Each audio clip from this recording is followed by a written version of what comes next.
Some reaction now to the news out of the United States this last hour that Donald Trump has won enough delegates to become the presumptive Republican presidential nominee, setting up a rematch with Joe Biden. Joining us live is Graham Richardson, former Labor Senator. Richard, good to see you. Thanks for your time. Here we are again, shaping up for a Trump-Biden rematch. Yeah, meanwhile, back at the ranch, I think that's how you'd describe it.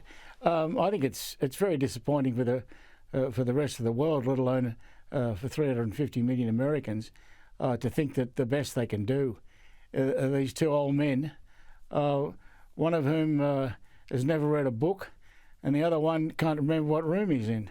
It's a bit sad. Yeah, what does it mean for us here in Australia, do you think? What would another Donald Trump presidency do for the deals on AUKUS, for example?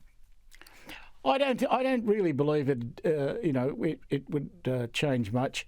I know that Trump has this love affair with that murderous thug Putin, something I simply don't understand. But whether he has that or not, the whole Washington elite don't have it, and they would prevent him from doing anything stupid. We'd all like to think so. Richard, look, let's look at politics back home. We're seeing another GST row today. New South Wales is calling foul over its latest round of distribution. Are they right to do so? I'm sorry, I missed that last bit.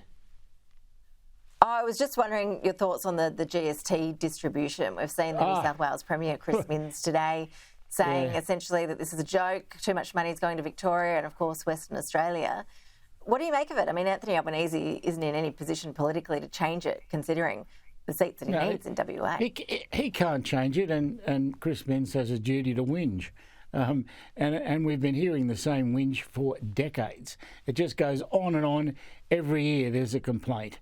The Western Australia gets too much, and it probably does, but so what? I mean, I don't think anyone in Sydney really feels terribly deprived because of what's happened in a way that the money's being distributed. I just don't see that. So it's just one of those things where you say forever thus. Yes, and well, Tasmania usually someone that gets a state rather that gets a better distribution as well. The campaign, of course, well and truly in earnest. Just a week and a half to go until Tasmanians go to the polls, and it's looking like a minority government could be the result.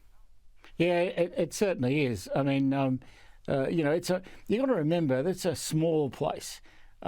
Tasmania's got a population smaller than Newcastle. I think a lot of us forget that.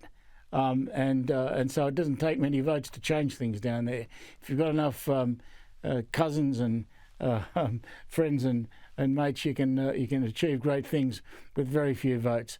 So we'll wait and see what transpires. But it's been a long time since Labor had the numbers in Tasmania. I suspect they'll fall short again.